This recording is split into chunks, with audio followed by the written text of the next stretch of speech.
नीति शर्मा, मैं इस बात को समझना चाह रहा हूं कि हर पार्टी आगे बात सैयद जरीन आगे, हर पार्टी के पास 2-4 शोकेश वाले उदाहरण हैं।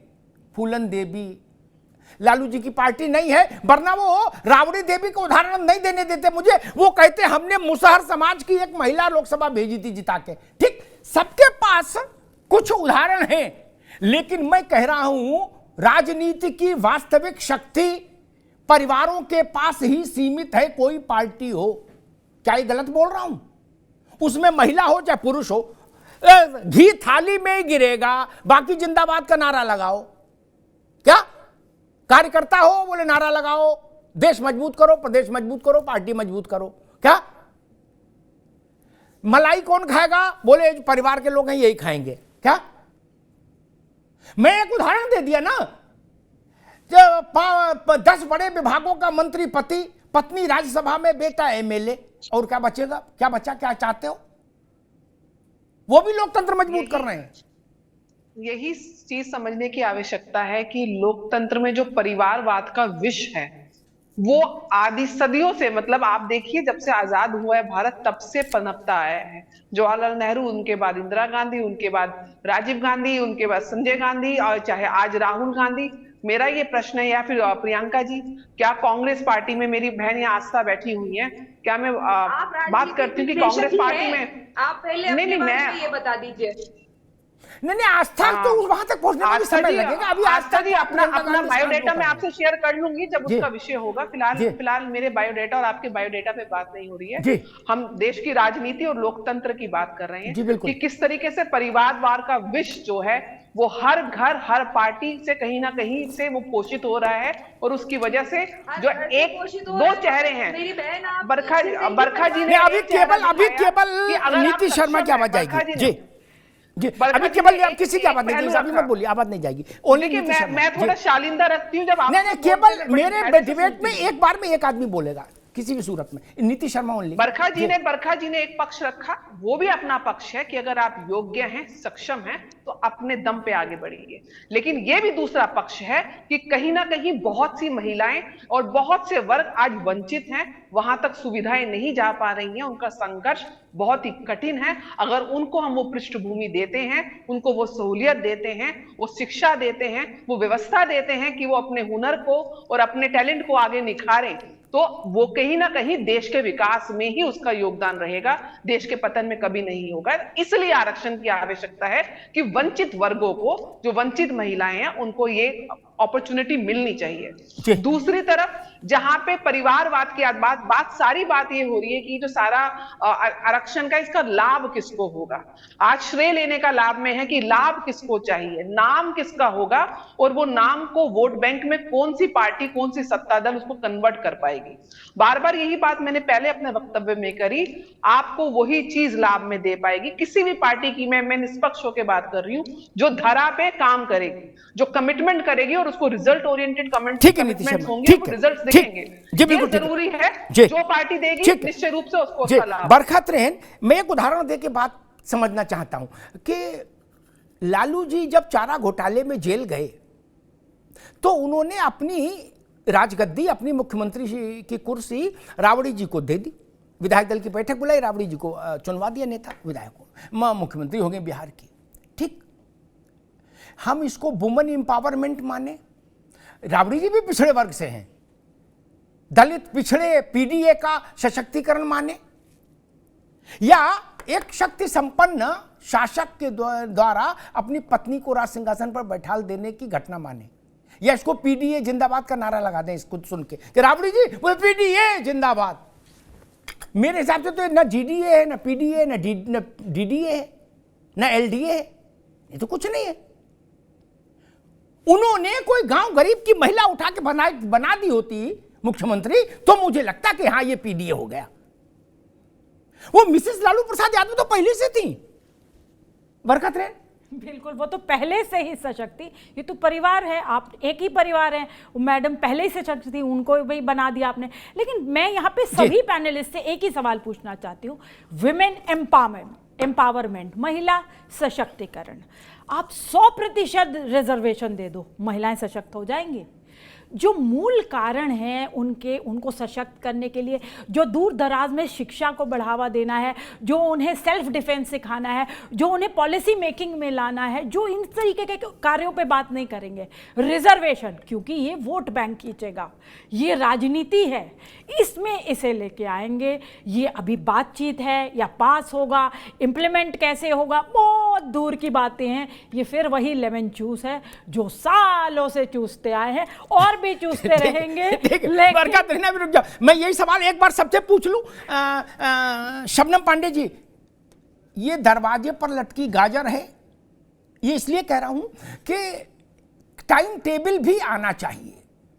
जब भी विधेयक आता है तो उसमें यह बताया जाता है कि भाई इस विधेयक के लागू होने का समय यह होगा। नहीं, अब इसमें कई क्लॉज हैं। जनगणना कब होगी, गॉड नोज, क्या नोबडी नोज। फिर जनगणना भारत जैसे देश में जनगणना होना भी कोई 1 मिनट का काम तो 1 दिन का है नहीं, क्या that will take months of है। उसके बाद डिलिमिटेशन, दिल्ली में एमसीडी का डिलिमिटेशन हुआ, जरा सी एमसीडी इतू सी, क्या उसमें इतना समय हो लग गया, झमेला लग गया। जम्मू कश्मीर में आज तक डिलिमिटेशन नहीं हो पा रहा, जबकि इतना सा है। पूरे देश में डिलिमिटेशन होगा तब महिला आरक्षण एग्जीक्यूट होगा। शबनम जी, कौन जीता है तेरे जुल्फ के सर होने तक, खाक हो जाएंगे हम तुझको खबर होने तक। कि नए संसद भवन में नहीं, अरे संसद भवन पुराना हो नया हो वो तो ठीक ही बात है, बन गया, हमारा सैल्यूट उसको। लेकिन अब नए का क्या करें, हम वो विषय छोड़िए। भवन अच्छा बना है उसकी तारीफ कर दी।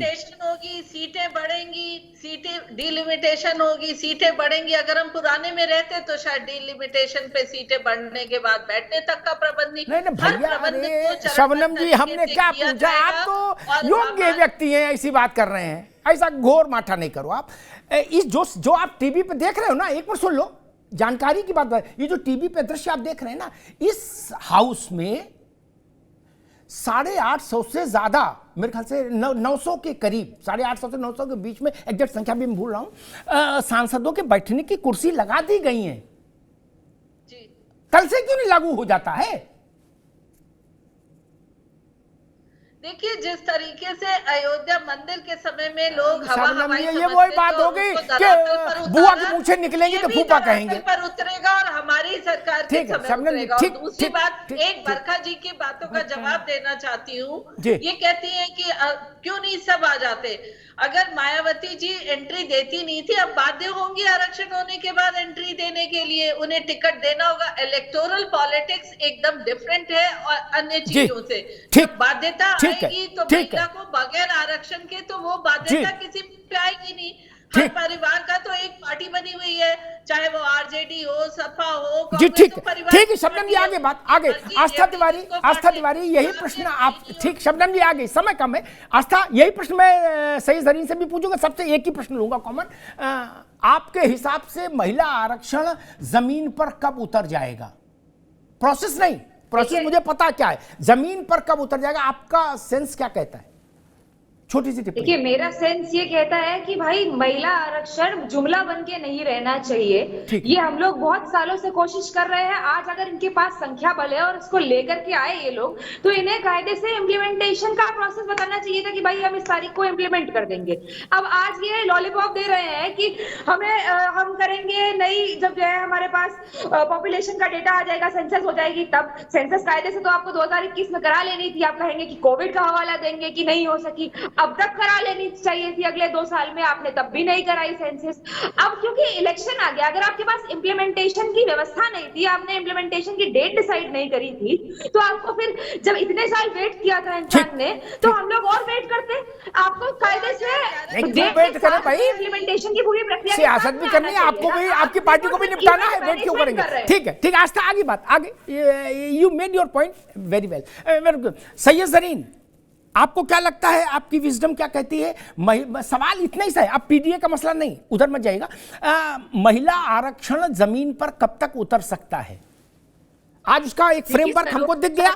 सरोजिनी नायडू जी ने आज से 100 साल पहले महिला आरक्षण बिल की बात करी थी। आजादी थी 17 साल पहले, 1996 से चला आ रहा, 27 साल लगे आज इसको दोबारा फिर से कई बार पेश होने में। जी। तो देखिए जब भी आए बहुत जल्दी आए, लेकिन मैं बार बार कहूंगी कि उसमें पीडीए, पिछड़ा दलित, अल्पसंख्यक, जब तक उसकी जगह नहीं होगी तब तक ये बिल किसी महिला को पूर्ण रूप से सशक्त नहीं करने पाएगा। आज भी जो महिलाएं हैं वो हाशिए पर है। अगर आपको सारी महिलाओं को अगर आपको केंद्र में लाना है, अगर आपको उनको स्वाभिमानी बनाना, उनको एक स्वावलंबी बनाना है, तो मेरे ख्याल से इन तीनों चीजों का ध्यान रख करके ही ये जब भी आ जाए हमारा स्वागत है, स्वागत योग्य है। बिल्कुल ठीक बात है। बरखत रेन, आपको क्या लगता है ये बिल जमीन पर कब तक उतर आएगा? क्योंकि बिल पर तो 27 साल से चर्चा हो ही रही है। मैंने अभी एक शेर कहा था, कौन जीता है तेरे जुल्फ के सर होने तक, खाक हो जाएंगे हम तुझको खबर होने तक। क्या गीता मुखर्जी थी, मुझे याद है उनका चेहरा, हम लोग पार्लियामेंट कवर करते थे। क्या वो दिवंगत हो गई? कितने लोग दिवंगत हो गए, वाजपेयी जी, कहाँ सब लोग, क्या इसका सपना देखते देखते। अब आपको क्या लगता है ये गाजर कब हकीकत में तब्दील हो जाएगी, ऐसे ही लटकती रहेगी नींबू मिर्ची की तरह दरवाजे पर? अमिताभ जी, हम 21वीं सदी में रह रहे हैं। मैं फिर से कहूंगी इक्वालिटी के ज़माने में हमें आरक्षण की जरूरत नहीं है। बाकी इस पे लंबी बहस चलती रहेगी। अभी कोई नहीं आ रहा, इस विषय पर आ ही नहीं रहा, सिर्फ और सिर्फ बातें बातें बातें। कभी कोई कुछ ले आएगा, मुसलमानों को दो, तो मैं कहूंगी भाई हिंदुओं को भी दे दो। हिंदू महिला की क्या गलती है भाई? कोई सिख वाली आएगी, वो कहेगी सिखों को भी दे दो, सभी को। तभी तो मैं कह रही हूँ 100% महिलाओं को भेज दो, पुरुषों को निकाल लो वहां से। बेस्ट तरीका है, कोई जरूरत नहीं बहस में पड़ने की। 100% महिलाओं को बैठा दो पार्लियामेंट में। अगर उससे देश का सुधार होता है, लड़की हूं, लड़ सकती हूं, आज तक कुछ कर पाई? बड़ा सवाल ये है, लड़कियों के अंदर कॉन्फिडेंस होना चाहिए, उनकी एजुकेशन पे, उनकी लॉ एंड ऑर्डर पे, इस पे बात होनी चाहिए। उनकी पढ़ाई लिखाई में उनकी योग्यता कैसे बढ़ सकती है और वो कैसे अपने आप को अपलिफ्ट कर सकती है। आज तक आप जो SC ST वालों को अपलिफ्ट कर पाए, उनके लिए भी तो इसीलिए लाए थे ना रिजर्वेशन, उन्हें कर पाए जो इन्हें कर लोगे? सीधी बात।